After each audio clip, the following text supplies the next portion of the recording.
Vasudevaya Jaya Sri Krishna Chaitanya Prabhu Nityananda Shri Advaita Gadadhara Shri Vasadi Gaura Bhakta Vrinda Hare Krishna Krishna Krishna Hare Hare Hare Rama Rama Rama Hare Hare. So today we are discussing from Srimad Bhagavatam, 4th canto, 25th chapter and verse number 8. So this is the chapter of Narada advising the king Puranjana, Prachina Barhisat. So the king was, the background is that the king was very much materially motivated, engrossed, and completely immersed in the material karma kanda cycle, karmic cycle. Since he was a very powerful and influential personality, Narad Muni did not preach to him directly. Rather, Narada Muni was using different tactics and he was preaching to the king. So, here, before entering the chapter or the shloka particularly, we should understand the glories of Narad Muni, how he was preaching. So, the basic, many of us must be preaching Krishna consciousness. The basic tagline of preaching Krishna consciousness is compassion. If there is no compassion, then we are not preachers, rather we are teachers. Like in educational institution, you have teachers. The teachers, they don't have a divine commitment towards the student. A preacher has a genuine commitment towards the listener. And the main element of preaching is compassion. Because when a personality comes in front of us, we sincerely and deeply pray to Krishna that a living entity, a jiva, has come, and for millions of births he had been entangled in the material bondage. So please bless him so that he will be able to receive this message. He can benefit, his friends and family can benefit, and he can rise above this material attachment. So when we make a genuine prayer, we make a prayer, and that is how preaching is done. It is like it is a compassion. The main element of preaching is compassion. It is compassion. So here we can see from the life of Valmiki. You all know that Valmiki wrote Ramayana. So when Narada Muni met Valmiki, Valmiki was so deeply materialistically and engrossed, and he was murdering people. He was doing so many things, hunting, kidnapping, killing. He was doing everything. So Narada Muni actually wanted to make him a devotee, and he was preaching.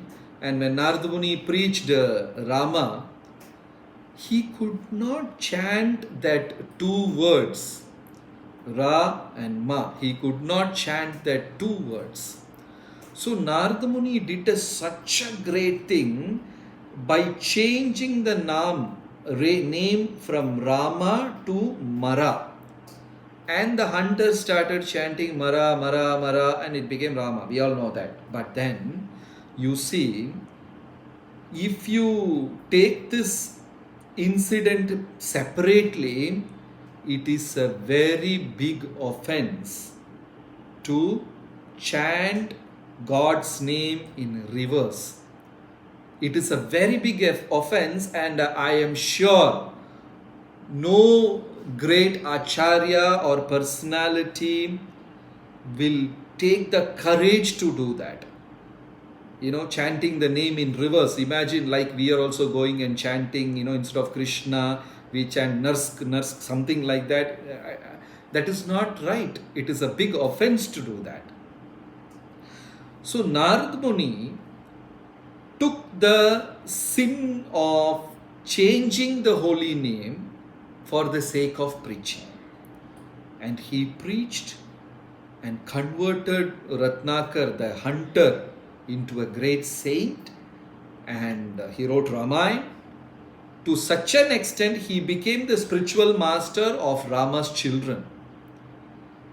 So you see, a genuine preacher, and only an acharya can do this.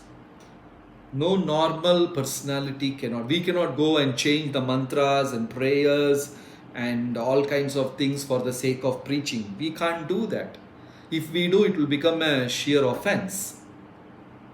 But then Narad Muni, an acharya, can do that. He changed the whole name. He did, actually, it's a mistake. He did that mistake for the sake of preaching. And a great personality came out of that. It actually happened once in Prabhupada's life also, in Prabhupada's time also. Yeah, a devotee got married.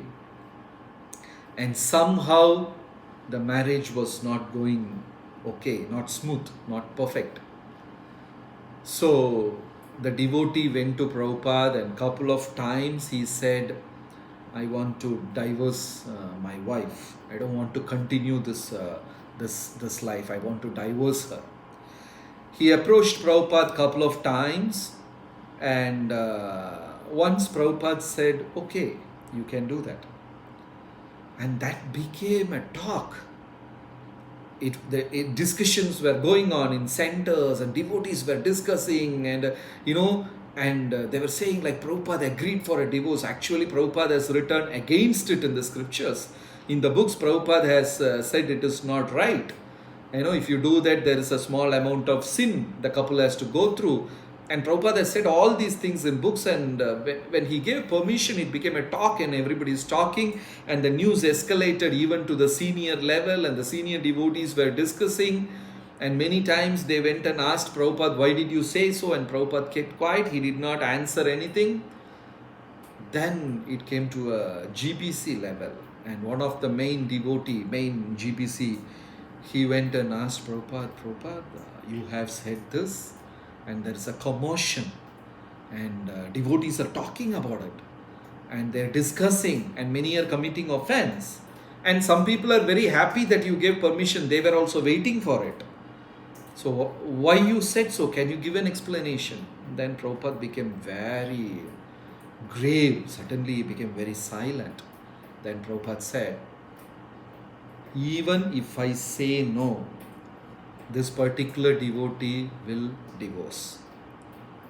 So by divorcing, he commits two mistakes. One is divorcing his wife, and the second is going against his guru. So just to save him, I have gone against the Vedas, taken that sin on me, so that my disciple will be relieved from going against Vedas. Now what he has done is, he has obeyed his guru. So Prabhupada took such a big responsibility on him, simply to deliver his disciple. This is what we say genuine compassion. A preacher should genuinely have this percentage of compassion. And when he has this compassion, automatically the person who is at the receiving end will be benefited. So this is what is happening with Prachina Barhisa. Narada Muni is creating stories, and so merciful Narada Muni is. He is going to extend and really reaching him, not for the sake of preaching. Many times when we preach Krishna consciousness, it is nothing but exhibition of our talent. That is all. I know many verses. I know certain things about certain places in India which others don't know. I know certain great mind-boggling philosophy which others don't know. So many times our preaching is nothing but exhibition of our talent. And what do? The moment we get a person right in front of us, it's like a bakara, we got a goat, we will open his head and dump whatever we know. We will speak about Ekadashi, Jagannath, Lord Chaitanya, this rule, that rule, Chaturmas, Kartik Mas, whatever we know, we will try to dump it on his head and close it. And we'll say, now it's your headache. Preaching is different. Preaching means we genuinely become a bridge in between Supreme Personality of Godhead and that conditioned soul. That is genuine preaching.